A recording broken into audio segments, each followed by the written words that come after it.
اعوذ باللہ من الشیطان الرجیم، بسم اللہ الرحمن الرحیم۔ آج ہم سورۃ آل عمران کے 10 کا آغاز کر رہے ہیں اور پارہ نمبر 4 کا آغاز کر رہے ہیں۔ لن تنالوا البر حتى تنفقوا مما تحبون، ہرگز نہ تم پہنچ پاؤ گے نیکی کو یہاں تک کہ تم وہ خرچ کرو جو تمہیں بڑا محبوب ہے۔ وما تنفقوا من شيء فإن الله به عليم، جو کچھ تم اللہ کے راستے میں خرچ کرو اللہ اسے بڑے اچھے طریقے سے جاننے والا ہے۔ حضرت عمر بن میمون فرماتے ہیں کہ بر سے مراد جنت ہے، یعنی اگر تم اپنی پسند کی چیز اللہ تعالیٰ کی راہ میں صدقہ کرتے رہو گے تو تمہیں جنت ملے گی۔ مسند احمد میں ہے کہ حضرت ابو طلحہ مالدار صحابی تھے۔ مسجد کے سامنے بیر ہا نامی آپ کا ایک باغ تھا جس میں کبھی کبھی نبی صلی اللہ علیہ وسلم بھی تشریف لے جایا کرتے تھے، یہاں کا خوش ذائقہ پانی پیا کرتے تھے۔ جب یہ آیت اتری تو حضرت ابو طلحہ نبی صلی اللہ علیہ وسلم کی بارگاہ میں حاضر ہوئے اور عرض کرنے لگے، یا رسول اللہ علیہ وسلم، میرا تو سب سے زیادہ پیارا مال یہی بیرے ہا والا باغ ہے، تو میں آپ کو گواہ کرتا ہوں کہ میں نے اسے اللہ کی راہ میں صدقہ کیا، اللہ تعالیٰ مجھے بھلائی عطا فرمائے اور اپنے پاس اسے میرے لیے ذخیرہ کرے۔ آپ کو اختیار ہے کہ جسے چاہیں اسے تقسیم کر دیں۔ آپ بہت ہی خوش ہوئے اور فرمانے لگے، مسلمانوں کو اس سے بہت فائدہ پہنچے گا، تم اسے اپنے قرابت داروں میں تقسیم کر دو۔ چنانچہ حضرت ابو طلحہ نے اسے اپنے رشتہ داروں چچا زاد بھائیوں میں بانٹ دیا۔ صحیح بخاری اور مسلم میں ہے، حضرت عمر رضی اللہ تعالیٰ عنہ بھی نبی صلی اللہ علیہ وسلم کی خدمت میں حاضر ہوئے، کہا، اللہ کے نبی جی، مجھے اپنے تمام مال میں سے سب سے زیادہ مرغوب پسندیدہ مال خیبر کی زمین کا حصہ ہے، میں اسے اللہ کی راہ میں دینا چاہتا ہوں۔ فرمائیے کیا کروں؟ آپ نے فرمایا، اسے وقف کر دو، اصل روک لو اور پھال وغیرہ اللہ کی راہ میں وقف کر دو۔ حضرت عبداللہ بن عمر فرماتے ہیں کہ میں نے اس آیت کی تلاوت کر کے سوچا تو مجھے کوئی ایک کنیز سے زیادہ پیاری نہ تھی۔ مجھے ایک کنیز تھی میری، وہ مجھے بڑی محبوب تھی۔ میں نے اس لونڈی کو اللہ کے لیے اسے آزاد کر دیا۔ اب تک بھی میرے دل میں اس کی ایسی ہی محبت ہے کہ اگر کسی چیز کو اللہ کے نام پر دے کر پھر یعنی واپس لینا جائز ہوتا تو میں اس کو واپس کر لیتا۔ آگے اللہ کہہ رہے ہیں کہ کل طعام کان حلا لبنی اسرائیل، ہر کھانا بنی اسرائیل کے لیے حلال تھا، الا ما حرم اسرائیل علی نفسہ، مگر جو کہ حرام کیا تھا اسرائیل نے اپنے نفس پر، من قبل ان تنزل التورات، تورات کے نازل ہونے سے پہلے، قل فاتوا بالتوراۃ فاتلوها ان کنتم صادقین، کہا کہ تم لے آؤ تورات کو اور اس کی تلاوت کرو اگر تم اس بات میں سچے ہو۔ حضرت اسرائیل حضرت یعقوب علیہ السلام کا نام ہے اور یہ عبرانی زبان کا نام ہے۔ اسرائیل کے معنی عبداللہ کے ہیں، یعنی عبداللہ کا معنی اللہ کا بندہ۔ تو حضرت بنی اسرائیل پر کوئی بھی کھانا حرام نہیں تھا۔ اسرائیل نے یعقوب علیہ السلام نے اپنے اوپر خود حرام کیا تھا۔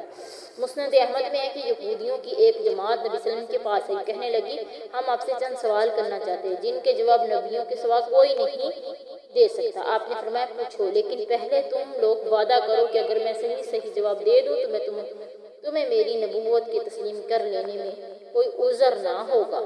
انہوں نے اس شرط کو منظور کر لیا، اگر آپ نے سچے جواب دے دیے تو ہم اسلام کو قبول کر لیں گے۔ ساتھ ہی انہوں نے بڑی قسمیں بھی کھائی اور پوچھا کہ بتائیے اسرائیل نے کیا چیز اپنے اوپر حرام کی تھی؟ تو نبی صلی اللہ علیہ وسلم نے بتایا کہ حضرت یعقوب علیہ السلام نے اپنے اوپر اونٹ کا گوشت حرام کیا تھا اور اونٹنی کا دودھ بھی اپنے اوپر حرام کیا تھا، اور وجہ کیا تھی کہ انہیں عرق النساء کی ایک بیماری تھی، اس سے پرہیز کی وجہ سے انہوں نے اس گوشت کو اور اس دودھ کو حرام اپنے اوپر کر لیا تھا کہ وہ بیماری یہ چیز کھانے پہ اور پینے سے لگتی تھی، اس لیے، وگرنہ اس کے علاوہ یہودیوں پر یا عیسائیوں پر یہ چیز حرام نہ تھی۔ آگے اللہ کہہ رہے ہیں، فَمَنِ افْتَرَىٰ عَلَى اللَّهِ مِن بَعْدِ ذَلِكَ فَأُولَٰئِكَ هُمُ الظَّالِمُونَ، جو بھی اللہ پر جھوٹ باندھے گا اس کے بعد یہ لوگ ظالم ہیں۔ قُلْ صَدَقَ اللَّهُ، کہہ دو کہ اللہ نے سچ کر دکھایا ہے اپنا وعدہ، فتبعوا ملت ابراہیم حنیفا، پیروی کرو ابراہیم کے دین کی جو کہ حنیف ہے، وما کان من المشرکین، مشرکوں میں سے نہ تھا۔ کہ کہہ دو کہ اللہ تعالیٰ نے سچا کہا ہے کہ ابراہیم علیہ السلام کی پیروی کرو جو حنیف ہے اور وہ مشرک نہیں تھے۔ ان اول بیت وضع للناس للذی ببکۃ مبارکا، سب سے پہلا گھر جو بنایا گیا تھا لوگوں کے لیے اللہ کی عبادت کے لیے، وہ مکہ شہر کے اندر ہے، بڑی برکت والا ہے، وہدی للعالمین، ہدایت ہے عالمین کے لیے، یعنی لوگوں کی عبادت، قربانی، طواف، نماز، اعتکاف وغیرہ کے لیے اللہ تعالیٰ کا گھر ہے، جس کے بانی حضرت ابراہیم علیہ السلام خلیل اللہ ہے، جس کی تابعداری کا دعویٰ یہود و نصارہ، مشرکین، مسلمان سب کو ہے۔ وہ اللہ کے گھر، اللہ کا گھر جو سب سے پہلے مکہ میں بنایا گیا ہے، بلا شبہ خلیل اللہ حج کے پہلے منادی کرنے والے ہیں۔ پھر ان پر تعجب اور افسوس ہے کہ جو ملت حنیفی کا دعویٰ کرے اور اس گھر کا احترام نہ کرے، حج کو یہاں نہ آئے بلکہ اپنے قبلہ اور کعبہ الگ الگ بناتے پھرے۔ اس بیت اللہ کی بنیادوں میں ہی برکت اور ہدایت ہے تمام جہانوں کے لیے۔ حضرت ابو ذر نے رسول اللہ صلی اللہ علیہ وسلم سے پوچھا کہ سب سے پہلے کون سی مسجد بنائیں گے؟ آپ صلی اللہ علیہ وسلم نے فرمایا مسجد حرام۔ پوچھا گیا پھر کون سی؟ فرمایا بیت المقدس۔ پوچھا ان دونوں میں کتنا وقت ہے؟ فرمایا 40 سال۔ پوچھا پھر کون سی؟ آپ نے فرمایا جہاں کہیں نماز کا وقت آ جائے نماز پڑھ لیا کرو، ساری زمین ہی مسجد ہے۔ حضرت علی فرماتے ہیں کہ گھر میں پہلے بہت، یعنی کہ گھر تو پہلے بہت تھے لیکن خاص اللہ کی عبادت کا گھر سب سے پہلا یہی ہے۔ کسی شخص نے آپ سے پوچھا کہ زمین پر پہلا گھر یہی بنا؟ تو آپ نے فرمایا نہیں، ہاں برکتوں اور مقام ابراہیم اور امن والا گھر یہی پہلا ہے، یعنی بیت اللہ شریف کے بنانے کی پوری کیفیت جو تھی وہ ہم نے پیچھے پہلے پارے میں سورۃ البقرہ میں پڑھی ہے۔ فیہ آیات بینات مقام ابراہیم، اس میں واضح نشانیاں ہیں، مقام ابراہیم ہے۔ فمن دخلہ کان آمنا، جو بھی اس میں داخل ہوتا ہے وہ امن میں آ جاتا ہے۔ وَلِلَّهِ عَلَى النَّاسِ حِجُّ الْبَيْتِ مَنِ اسْتَطَاعَ إِلَيْهِ سَبِيلًا، اور لوگوں پر فرض ہے بیت اللہ کا حج کرنا جو کوئی بھی اس کی طرف استطاعت رکھتا ہے۔ ومن کفر، جو کفر کرے گا، فإن اللہ غنی عن العالمین، اللہ تعالیٰ بے پرواہ ہے تمام عالمین سے۔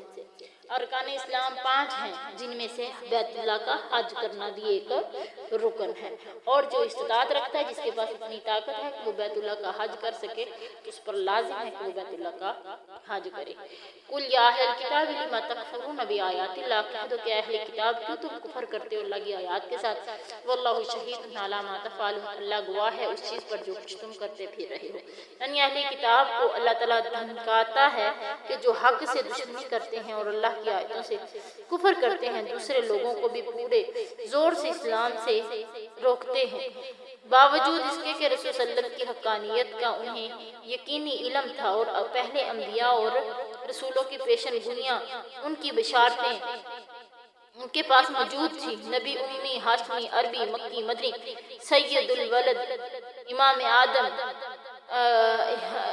حضرت آدم کے بیٹے، سید الولد الآدم، خاتم النبیین، پیغمبر نبی صلی اللہ علیہ وسلم بنائے گئے تھے، ان کا ذکر ان کی کتابوں میں موجود تھا۔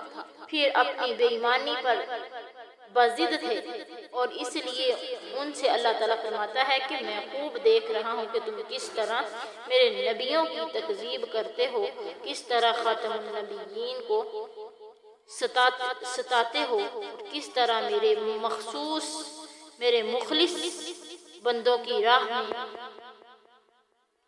جو ہے پتھر رکھتے ہو، اور تمہارے اعمال سے میں غافل نہیں ہوں۔ تمہاری تمام برائیوں کا بدلہ تمہیں دوں گا، اس دن پکڑوں گا جس دن تمہیں کوئی سفارشی اور مددگار نہ ملے گا۔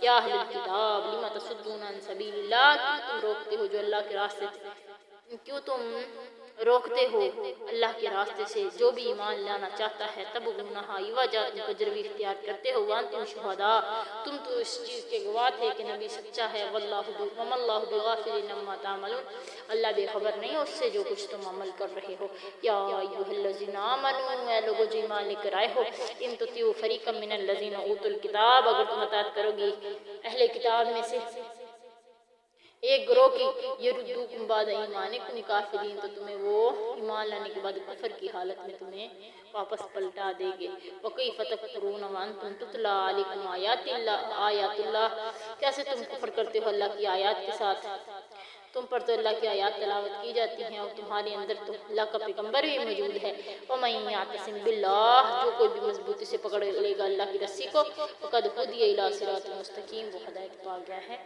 صراط مستقیم کی طرح